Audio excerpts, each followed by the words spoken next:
If there is one thing I hate to do, is say the same thing or make another video basically repeating myself. But sometimes you never know who's seen your videos or who has not seen your videos.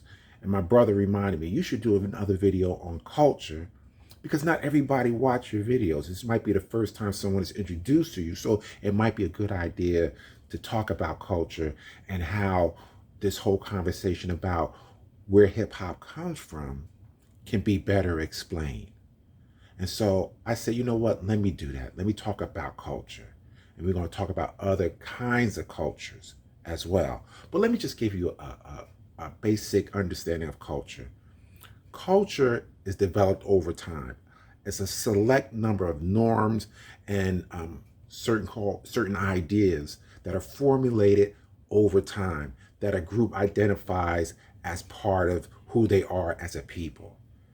And so when we talk about Black American culture, there's certain things that we see that is familiar, like music, like food, things of that nature, that we can attribute to Black culture. Every group of people have their own cultural expression. It's no different. You look at Hispanic culture, their culture is a lot different than Black American culture. And so when we talk about the idea of hip hop culture, you'll see certain things in Black American culture that's evident in hip hop culture, but it's not evident in Latin culture or Caribbean culture. This is why I come from the position that hip hop is Black American culture. At least the foundation of hip hop is African American culture. And when you examine it, there is no way you can come to any other conclusion. However, as we know, there are so many Latinos and Caribbean people who disagree with my opinion, and that's okay. We can disagree, but come with facts, come with receipts before you put up your information, because if it's not correct, you will get dealt with severely. So let's take this example when we look at the B-boy stance. Now, where does that come from? Right? So you see on the left, you see brothers with the B-boy stance. And on the right, you see Hispanics with the B-boy stance. Now, what the Hispanics will tell you, oh, that's street culture, that's Bronx culture. That has nothing to do with Black American culture. But see, if they take that position, they're being disrespectful to Black American culture because we know where the B-boy stance comes from. So, where does it come from? The origins of the standing on the square to the B-boy stance.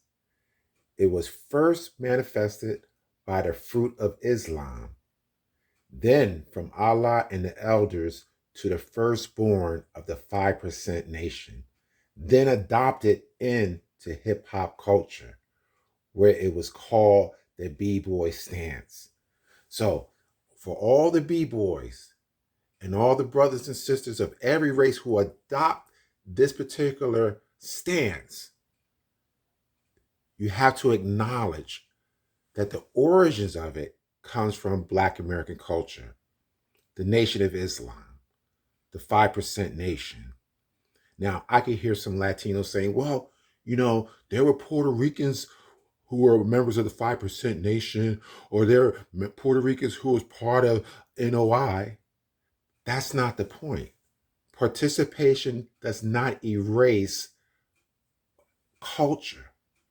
And this is the argument that we constantly have with Latinos. They constantly argue nationality over culture. And this is why we get stuck in this back and forth as to where does hip hop come from. Because when you challenge them on culture, they fall short. This is why you always hear them resorting to naming people like, oh, well, what about Whipple Whip? What about Disco Wiz? What about Charlie Chase?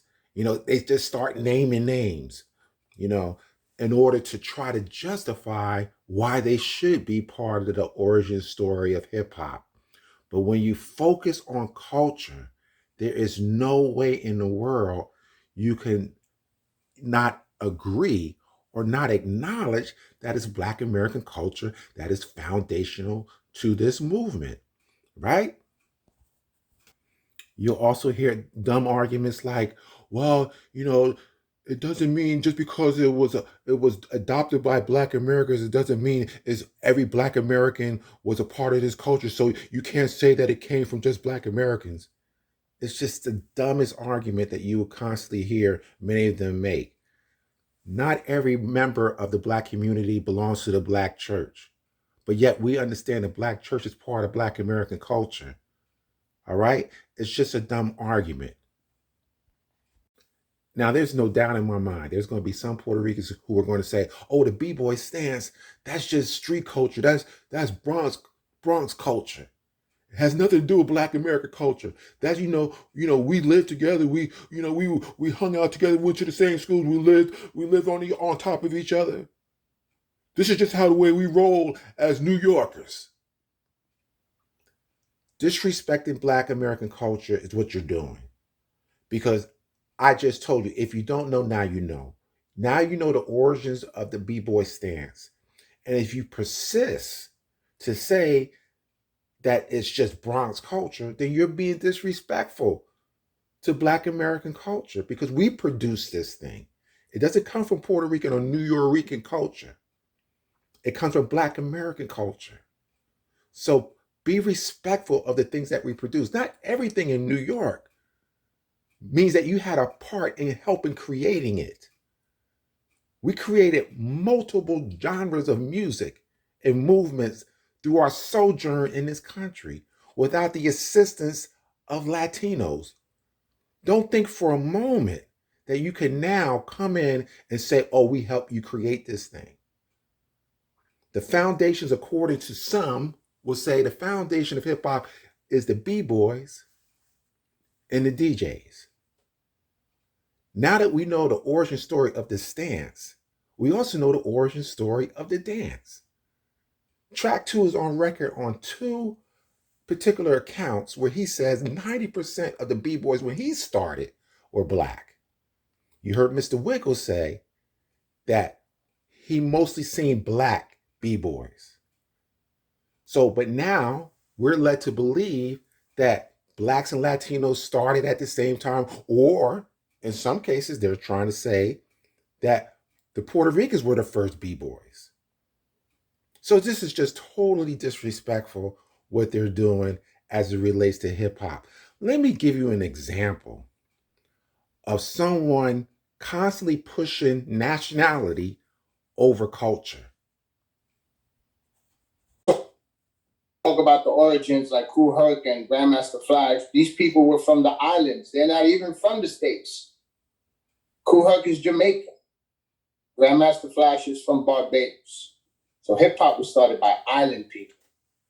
Puerto Rico is an island, and we got Blacks in Puerto Rico, just like we got whites. We got different colors in PR. So, I mean, that's another subject, right? If you want to talk about all the elements of hip hop, a lot of people think it's just rap. It ain't just rap.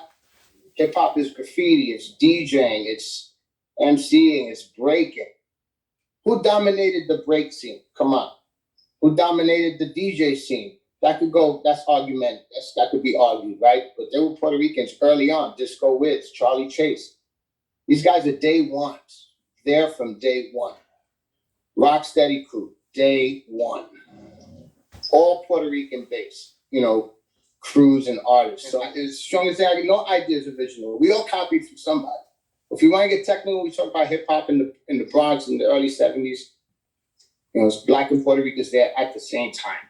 Who did what? Who did what more? He did more, whatever. People talk about Herc and Flash, these people from the islands. So. Now, what Tony Touch just did was do what many Latinos will do. They don't talk about the origin of the culture. They talk about nationalities.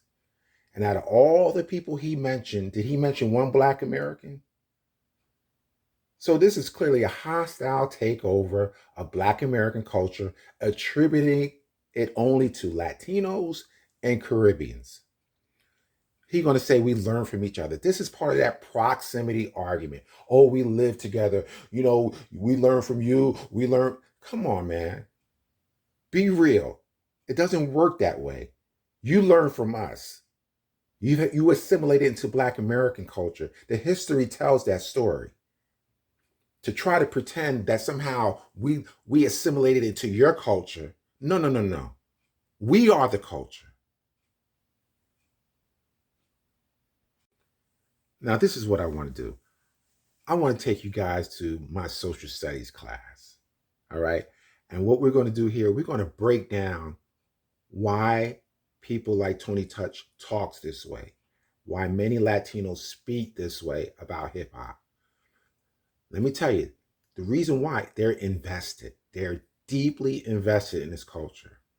And so I'm going to break down two different realities. One is called enculturation, and the other one is called acculturation. And I want to break down these meanings in a way that will help you guys understand why Latinos are so invested and speak the way they do. All right, let's take a listen. All right, let's deal with enculturation. Okay, here's the definition. This is the process through which individuals acquire values and norms of a culture through unconscious repetition. Unconscious repetition, meaning they don't even understand or realize that they're doing something unconsciously, repetitive, and mostly see from birth, things that they see from birth or at an early age. This happens through regular interactions with other people and is not forced or deliberate. It feels natural to them. It happens through regular interactions. So when they talk about, oh, we went to school together, we hung out together, we did all this together, this is what we're talking about. Through regular interactions with other people, is not forced or deliberate. For instance, this can be seen in dressing habits, whereby certain dressing habits are seen as norm in some cultures and are not allowed in others. You remember the story with Kool Herc talked about when he came to the Bronx, how he was a hick, and he aligned himself with the brothers who taught him how to dress, what stores to go to, what music to listen to. All of these things that he was influenced by another culture. So for him, hip hop became part of his culture through Black Americans. The same thing with Latinos. I remember DJ Faze talking about when he first saw Puerto Ricans, how they were dressing. So through regular interactions with other people, and it's not forced or deliberate, it says, regular interactions, they became knowledgeable of what was the trend, what was in, what was out. That came through us. So we're talking about music, we're talking about dance, DJ, all of those things came through Black Americans, through regular interactions. All right, let's talk about the other, let's talk about acculturation. This is the process of modifying cultural beliefs and customs of a group of people or an individual by borrowing traits from a different culture, i.e., vernacular. You know, the way a lot of Latinos speak in the hood is mimicking our speech patterns, our cadences. It's not Nuyorican cadences, it's Black American cadences. All right? From different culture. It happens where an infant gets exposed to more than one culture. Now, who in the hood have more than one culture? It's not Black Americans. They have one culture. Latinos and Caribbeans have two cultures. So we're speaking about them. An infant gets exposed to more than one culture. Prolonged contact with people of a different cultural background. There is no example of Black Americans hanging out with Latinos on a large scale basis. It's always the other way around. Is those individuals in our spaces. So this is what we're talking. This is what we're talking about. Prolonged contact with people of a different cultural background. For instance, people who travel to another country for studies acquire some cultural practices. So in both of these explanations or definitions, this is what the Latinos and the Caribbeans are experiencing. They're experiencing a process of mimicking, cosplaying Black American culture, and sometimes unconsciously don't even realize they're doing it. This is why they get so upset. Oh, this is my culture. Hip hop is my culture. Not acknowledging where it comes from in the first place. All right, let's move on. I can't help but be reminded of all the instances that we've heard where Latinos were discouraged from doing hip hop, you know, from Charlie Chase, hearing it from his people, from Disco Wiz, hearing it from his people. I remember an article that I referenced in a video I did a while ago, probably almost 2 years ago, where I featured Fat Joe. He did an article, or he did a interview. I forget the author's name, but the book was called New Yorkers from the Hip Hop Zone. And he was talking about his parents. Fat Joe was talking about his parents was against him doing this hip hop thing because they felt it was a Moreno type of thing. And he didn't want their son acting like a Moreno, right? Now, he also said he wanted to do this hip hop thing because he wanted Latinos to be more represented.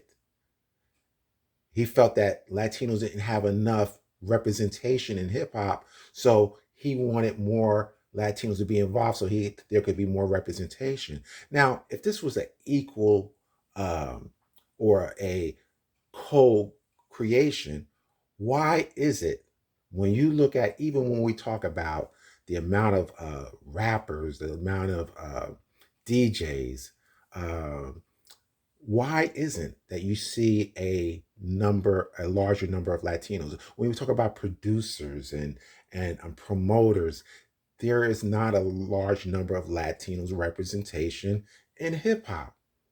And the short end of it is that it was Black Americans that pushed this culture forward. If it wasn't for a person, I think his name is Michael Holman, who, I think he was the guy who put on the graffiti rock show, Black American, who actually managed a couple of the breakers. I think the New York Breakers. I think he even dealt with what do you call it, Rocksteady crew as well. So a lot of Black Americans have been instrumental in pushing Latinos forward. But you don't see a lot of Latinos helping Black Americans. If you look through the history of hip hop, it's us helping them. And so it's almost a slap in the face to say that you helped create it when we don't find you guys doing the heavy lifting in this culture. Like, subscribe, and until the next time, peace.